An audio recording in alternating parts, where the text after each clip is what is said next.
Bonjour à tous les amis, c'est David, la chaîne Dav Art Top sur YouTube. Tout de suite un nouveau vlog. Et oui, tous les samedis je sors un nouveau vlog sur cette chaîne. Et là, on va partir à Toulon.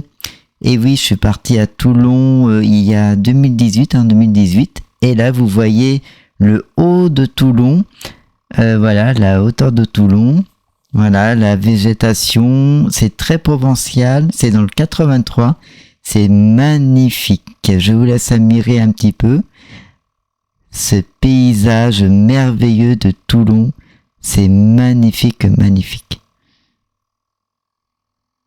Voilà, et je suis parti en 2018 et j'ai fait plein de choses. Dans ce vlog, il y aura bien sûr plein de reportages sur Toulon. Bon voyage. 25 à droite. C'est un patrouilleur de haute mer expérimental. Celui-ci est actuellement en phase de test et si les tests s'avèrent concluants, on passera à sa production. Petite particularité de celui-ci, c'est que la timonerie, le poste de commande, a une vue à 360 degrés, contrairement aux autres bateaux.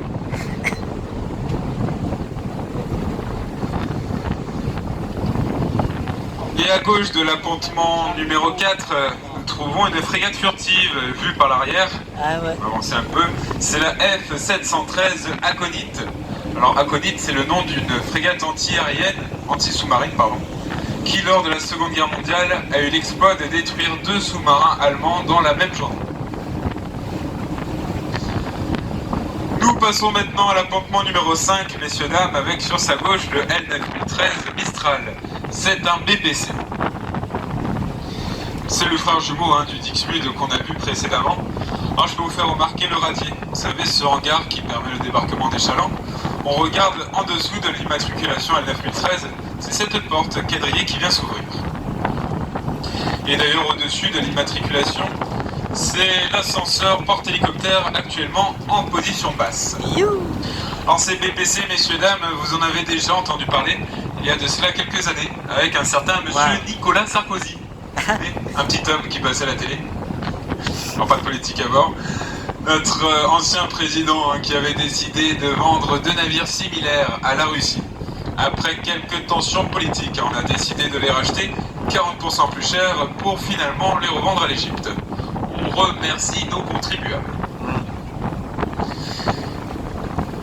Et à l'appontement numéro 6, messieurs, dames, le fleuron de la Marine nationale, le R91, notre porte-avions nucléaire Charles de Gaulle. Alors celui-ci, il est en phase d'hyper. Hyper, c'est pour interruption périodique d'entretien et de réparation. C'est un entretien qui a lieu tous les 7 ans, il dure 17 mois et on bricole un peu notre porte-avions. Pour faire simple, on change les piles, on recharge les cœurs nucléaires et on modernise les outils de navigation. Suite à cet entretien, notre porte-avions aura une autonomie de 7 ans. Il pourra faire des ronds dans l'eau pendant 7 ans. Alors ça c'est uniquement pour les machines, comprenez bien que les marins ont besoin d'être ravitaillés un peu plus souvent.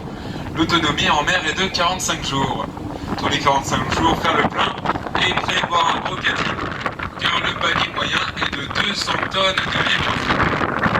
Et oui, il faut bien nourrir les 1950 membres d'équipage, dont de nos jours un peu plus de 300 femmes. Alors ça a bien changé. Si on prend notre ancien porte-avions, le Clémenceau, à l'époque il y avait 3 femmes qui elles étaient cantonnées aux infirmeries.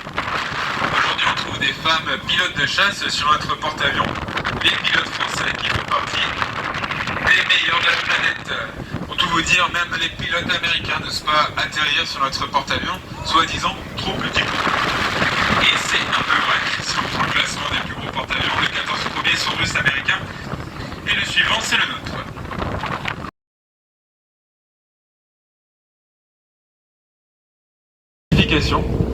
C'est la tour Balaguer.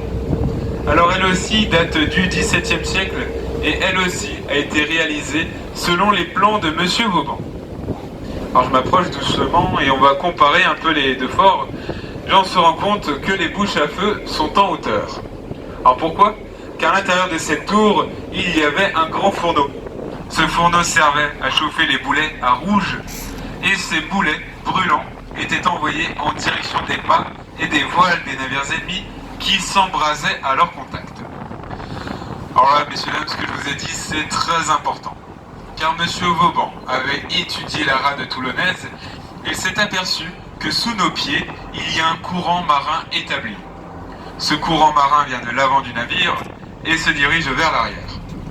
Alors pour résumer, la tour Balaguer brûlait les voiles. À l'époque, c'était bien sûr le seul moyen de propulsion.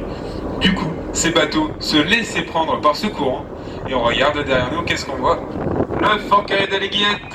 Et oui, eux là-bas se chargeaient d'éteindre l'incendie. Définitivement, pour le coup, il les coulait. Cette tour Balaguer est chargée d'histoire, puisque c'est depuis celle-ci que furent tirées les dernières salves de canon contre la flotte anglaise, en 1793. Alors je vous en parle car cet ordre a été donné par un tout jeune capitaine d'artillerie, âgé seulement de 24 ans à l'époque, un certain Napoléon Bonaparte. Et oui, il y acquis ses premières victoires militaires pour devenir par la suite général de brigade, organiser son coup d'état et devenir empereur. Et voilà, chers amis, et tout de suite, on va écouter ChatGPT pour le porte-avions à Toulon. Un porte-avions français est un des symboles de la puissance maritime française. Voici un aperçu de son histoire et de son lien avec Toulon. Origine et construction. Le Charles de Gaulle est le premier porte-avions à propulsion nucléaire construit en France. Sa construction a commencé en 1989 à Brest et il a été lancé en 1984.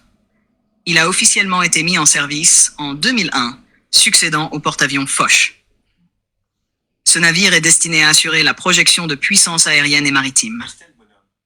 Caractéristiques principales: longueur, 261,5 mètres. Déplacement, 42 500 tonnes à pleine charge. Propulsion, nucléaire, avec 2 réacteurs nucléaires K15. Capacité aérienne, environ 40 avions et hélicoptères, notamment des Rafale M et des E-2C Hawkeye. Lien avec Toulon. Le port militaire de Toulon est le principal port d'attache du Charles de Gaulle. Toulon, en tant que base navale principale de la Marine nationale française, accueille ce navire lorsqu'il n'est pas en mission. C'est à Toulon que le navire subit ses opérations de maintenance et de modernisation. Cette base est essentielle pour les opérations logistiques et techniques nécessaires au fonctionnement d'un navire aussi complexe. Mission notable. Depuis son entrée en service, le Charles de Gaulle a participé à de nombreuses missions. 1. Afghanistan 2001-2002, opérations aériennes dans le cadre de la guerre contre le terrorisme. 2. Conflit libyen 2011, soutien aux frappes aériennes pendant l'opération Harmattan. Lutte contre Daesh 2015-2019. Le navire a été mobilisé pour des frappes aériennes en Syrie et en Irak. 4. Exercices internationaux, participation à des manœuvres avec d'autres flottes alliées. Modernisation. En 2018, le Charles de Gaulle a subi une révision majeure à Toulon. Cette modernisation visait à prolonger sa durée de vie et à mettre à jour ses systèmes, garantissant ainsi son rôle stratégique jusqu'à l'arrivée de son successeur prévu à l'horizon 2038. Merci à ChatGPT. Tout de suite, je vous quitte. Abonnez-vous, pouce en l'air. Merci beaucoup. À la prochaine.